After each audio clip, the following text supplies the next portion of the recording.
आज हम बात करने वाले हैं न्यू जेन एनिमे के दो सबसे डेंजरस माइंड्स के बारे में, आयनकोजी कियोताका और कातागिरी यूइची। आयनकोजी जो सिस्टम के पीछे रहकर पूरा गेम कंट्रोल करता है, और यूइची जो लोगों को इमोशंस को वेपन बना देता है। एक तरफ है काम, कैलकुलेटेड, ऑलमोस्ट इनविंसिबल मास्टरमाइंड, और दूसरी तरफ है एक्सप्लोसिव, अनप्रेडिक्टेबल और साइकोलॉजिकली रूथलेस प्लेयर। ये सिर्फ कौन ज़्यादा स्मार्ट वाली वीडियो नहीं है, ये है mindset versus mindset, strategy versus adaptability और कंट्रोल वर्सेस क्लेओस का क्लास। तो आज हम स्टेप बाय स्टेप कंपेयर करेंगे कैसे ये सोचते हैं, कैसे प्लान करते हैं, और जब दोनों एक बैटलफील्ड में हो तो किसके पास रियल एज होता है। So let's begin. Ayanokoji versus Yuichi. Mindset and core philosophy. हर मास्टरमाइंड की स्ट्रेंथ उसके इंटेलिजेंस से पहले उसके माइंडसेट से आती है, और यहीं पर आयनकोजी और यूइची फंडामेंटली डिफरेंट है। आयनकोजी दुनिया को लोगों के थ्रू नहीं, सिस्टम्स के थ्रू देखता है। उसके लिए लोग इमोशंस वाले इंडिविजुअल्स नहीं, वेरिएबल्स होते हैं। व्हाइट रूम अपब्रिंगिंग ने उसको एक चीज सिखाई, attachment is equal to weakness, emotion equals to distraction. इसलिए वो लोगों को यूज करता है, बट इंजॉय करने के लिए नहीं, ना पर्सनल रिवेंज के लिए, ना ही थ्रिल के लिए, सिर्फ ऑब्जेक्टिव के लिए। उसका माइंडसेट सिंपल है, minimum effort, maximum control, zero exposure. वो स्पॉटलाइट अवॉइड करता है, बैकग्राउंड में रहता है और इंश्योर करता है कि रिजल्ट उसके फेवर में आए, चाहे लोग समझे या ना समझे। उसकी फिलॉसफी डिस्ट्रक्शन नहीं है, एफिशिएंसी है। वो कियोस क्रिएट नहीं करता, वो कियोस को कंट्रोल करता है। ये दूसरी तरफ यूइची लोगों को वेरिएबल्स नहीं मानता, वो उन्हें इमोशनल पजल्स की तरह देखता है। उसका माइंडसेट व्हाइट रूम जैसा इमोशनलेस नहीं है, वो इमोशंस को रिमूव नहीं करता, वो इमोशंस को वेपन बना देता है। Trust, guilt, fair, friendship, betrayal, ये सब उसके लिए टूल्स है। आयनकोजी लोगों को डिस्टेंस से कंट्रोल करता है, लेकिन यूइची लोगों के अंदर घुस कर उन्हें ढूंढता है। उसकी फिलॉसफी है win at any cost, even if I have to become the villain. वो मॉरली क्लीन रहने की कोशिश नहीं करता, वो साइकोलॉजिकल डैमेज से भी नहीं डरता, ना खुद के ना दूसरों के। Intelligence and strategic thinking. अब बात करते हैं इन दोनों कैरेक्टर्स के इंटेलिजेंस और स्ट्रेटेजिक थिंकिंग को समझने की। दोनों जीनियस है, लेकिन अप्रोच अलग है। आयनकोजी का स्टाइल है कैलकुलेटेड और लॉन्ग टर्म ओरिएंटेड। उसके लिए इंटेलिजेंस सिर्फ इंफॉर्मेशन प्रोसेस करना नहीं है, बल्कि लॉजिकल ब्लूप्रिंट के साथ वो कंट्रोल और आउटकम इंश्योर करता है। हर सिचुएशन को वो पोटेंशियल मूव्स, रिस्क्स और रिस्पॉन्सेस को एंटिसिपेट करता है। स्ट्रेटेजिक थिंकिंग का कोर उसके लिए यही है, ऑब्जेक्टिव एफिशिएंटली अचीव हो और अननेसेसरी एक्सपोजर ना हो, चाहे ओपोनेंट्स अनप्रेडिक्टेबल हो या एनवायरनमेंट कॉम्प्लेक्स। आयनकोजी अपने प्लान को स्टेप बाय स्टेप एग्जीक्यूट करता है, पेशेंस और प्रिसिशंस के साथ। इवन हमने कई दफा देखा है लाइट नोवेल और एनिमे में कि उसने मल्टीपल सिनेरियोस में सब्टिल रिजल्ट्स मैनिपुलेट किए बिना खुद को हाईलाइट किए। यही उसका टैक्टिकल एज है।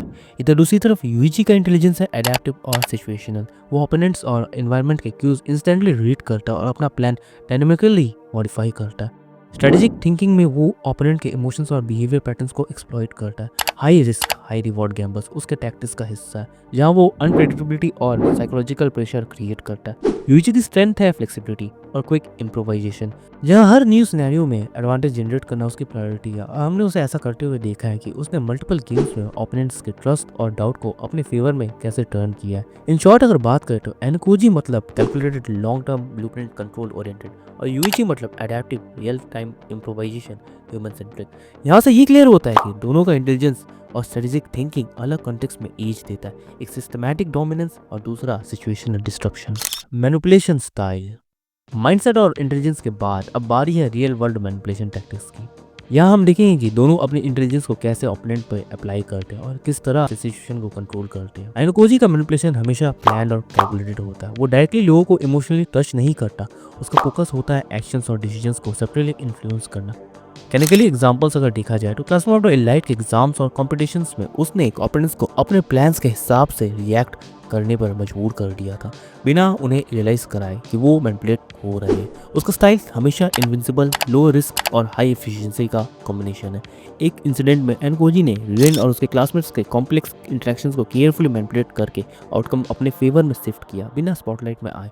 ये दिखाता है कि आयनकोजी का वेपन है सब्टिल इन्फ्लुएंस प्लस एंटिसिपेशन, जहां हर मूव कैलकुलेटेड है। यही दूसरी तरफ यूइची का मैनिपुलेशन इमोशनल और सिचुएशनल है। वो ओपोनेंट्स के ट्रस्ट को, फेयर को और एक्सपेक्टेशंस को इंस्टेंटली रीड करता है और उसे लेवरेज बनाता है। टोमोडाची गेम्स में हमने देखा है कि यूइची ने ओपोनेंट्स के कॉन्फिडेंस और डाउट को स्ट्रेटेजिकली ट्विस्ट करके हाई प्रेशर मोमेंट्स में एडवांटेज लिया है। उसका approach high risk high reward है। कभी कभी गैम्बल्स लेना पड़ता है, लेकिन ये अनप्रेडिक्टेबली उसका एज बनाती है। यूइची का मैनिपुलेशन डायरेक्ट और साइकोलॉजिकली इमर्सिव है, जहां ओपोनेंट्स अपनी चॉइसेस और परसेप्शन में कंफ्यूज हो जाते हैं और वो खुद ही ट्रैप में फंस जाते हैं। ये सेक्शन क्लियरली दिखाता है कि बैटलफील्ड में दोनों का स्टाइल एग्जीक्यूशन और इम्पैक्ट में अलग है। एक क्वाइटली ऑर्केस्ट्रेट है, दूसरा ओपोनेंट्स को इमोशनली ड्राइव करके डिस्टर्ब करता है। Emotional control and risk approach. Ayanokoji battlefield में हमेशा स्ट्रेटेजिकली कंपोज रहता है, चाहे सराउंडिंग्स कियोस एक्सट्रीम हो, ओपोनेंट्स के अनएक्सपेक्टेड मूव्स हो या स्टेक्स मैक्सिमम हो, वो अपने इमोशंस को बिल्कुल इंटरफेयर नहीं होने देता। इसका मतलब ये है कि डिसीजंस मेकिंग हमेशा रैशनल और स्टेप बाय स्टेप होती है। वो हर पॉसिबल आउटकम को पहले एनालाइज करता है और उसके बेसिस पर अपनी एक्शंस एग्जीक्यूट करता है, जिससे मैक्सिमम बेनिफिट मिनिमल एक्सपोजर के साथ मिल सके। एक हाई प्रेशर सिनेरियो में जैसे टीम चैलेंजेस या एग्जाम्स, उसकी पेशेंस और फोरसाइट अलाउ करती है कि वो ओपोनेंट के रिएक्शंस को अपने प्लान के हिसाब से मैनिपुलेट करे बिना अपनी पोजीशन से एक्सपोज किए। दूसरी तरफ यूईची का इमोशनल एज उसको डायनामिक और अनप्रेडिक्टेबल बनाता है। वो अपनी और ओपोनेंट्स की फीलिंग्स का इंस्टेंट एनालिसिस करता है और उन्हें टैक्टिकल एडवांटेज में कन्वर्ट करता है। स्ट्रेसफुल सिचुएशंस में वो फ्लेक्सिबली अपना अप्रोच मॉडिफाई करता है और कभी कभी डिलिबरेटली रिस्की गैम्बल्स ले लेता है, जिससे ओपोनेंट्स कंफ्यूज हो जाते हैं और साइकोलॉजिकल प्रेशर में आ जाते हैं। इसका ड्रॉबैक ये है कि हाई रिस्क मूव्स कभी बैकफायर कर सकते हैं, लेकिन जीतने के लिए यूईची हमेशा रेडी रहता है कि हर इमोशंस का एक्सप्लोइटेशन करे। इस पर्सपेक्टिव से देखा जाए तो आयनोकोजी का अप्रोच कंसिस्टेंट और कंट्रोल्ड है और यूईची का अडेप्टिव और हाई स्टेक्स है। बैटलफील्ड में कौन कौन से डिसीजंस कैसे अनफोल्ड होते हैं, यही उनकी इमोशनल इंटेलिजेंस और रिस्क टॉलरेंस का रियल टेस्ट है। Physical and combat as.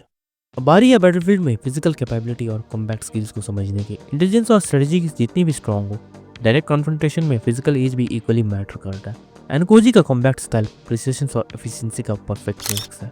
उसने मल्टीपल मार्शल आर्ट्स मास्टर किए हुए हैं, जैसे कराटे, कंग फू, काइडो, जूडो, म्यू थाई, और इनका कॉम्बिनेशन यूज करके ओपोनेंट्स को मिनिमम एफर्ट्स में न्यूट्रलाइज करता है।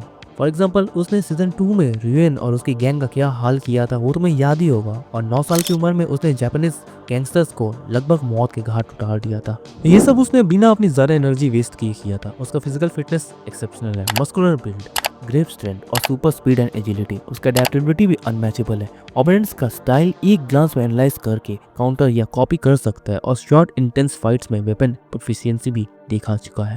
दूसरी तरफ यूजी का कॉम्बैट स्टाइल अडेप्टिव और इंस्टिंक्टिव है।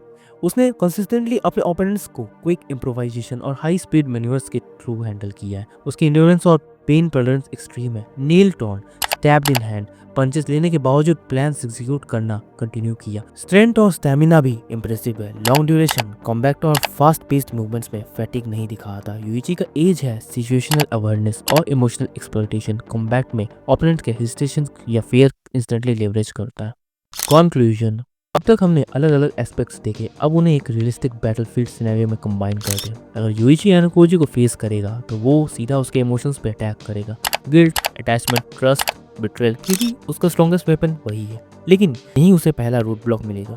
आयनोकोजी इमोशनल मैनिपुलेशन से लार्जली इम्यून है। उसका अपब्रिंगिंग ही उसको इमोशंस को सप्रेस करना सिखाता है। यूईची का यूजुअल साइकोलॉजिकल एंट्री पॉइंट यहाँ कम काम करेगा। तो फिर यूईची क्या करेगा? वो डायरेक्ट आयनोकोजी को नहीं, उसके इन्वायरमेंट को टारगेट करेगा। क्लासमेट्स, अलाइज या सिचुएशनल प्रेशर क्रिएट करके उसको इनडायरेक्टली डिस्टर्ब करने की कोशिश करेगा। ये उसका स्मार्टेस्ट मूव होगा, क्योंकि यूईची बैटलफील्ड को इमोशनल कियोस में कन्वर्ट करता है। लेकिन यहीं से आयनोकोजी का एज एक्टिव होता है।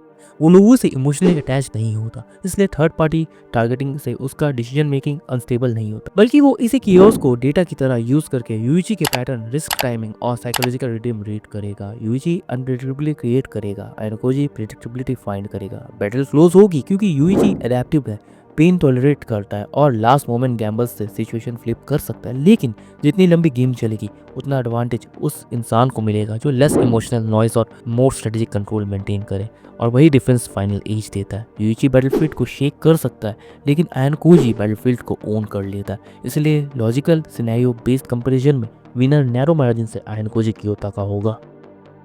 तो ये था मेरा टेक, आयनोकोजी और यूईची के बीच कौन रखता है एज। अब तुम लोग की बारी है, कमेंट सेक्शन में अपना ओपिनियन दो। बताओ तुम लोग को किसका अप्रोच ज़्यादा इंप्रेसिव लगा, और साथ ही ये भी बताना कि नेक्स्ट कौन से कैरेक्टर के ऊपर कंपैरिजन चाहिए। अगर वीडियो पसंद आई हो तो कमेंट सेक्शन में आग लगा दो अपने थॉट्स के साथ। और अब इसी के साथ आज की वीडियो को यहीं ख़त्म करते हैं। मिलते हैं नेक्स्ट वीडियो में किसी और इंटरेस्टिंग कंपैरिजन के साथ। लेकिन जाने से पहले, अगर तुम लोग को क्यूरियोसिटी है कि एल और योहान के बीच कौन जीतेगा, या एल मॉन्स्टर के सॉल्व कर पाएगा या नहीं, तो इस वीडियो को चेक करना मत भूलना। मेरा गारंटी है मज़ा उसमें भी डबल होगा। वहीं मिलते हैं। राधे राधे।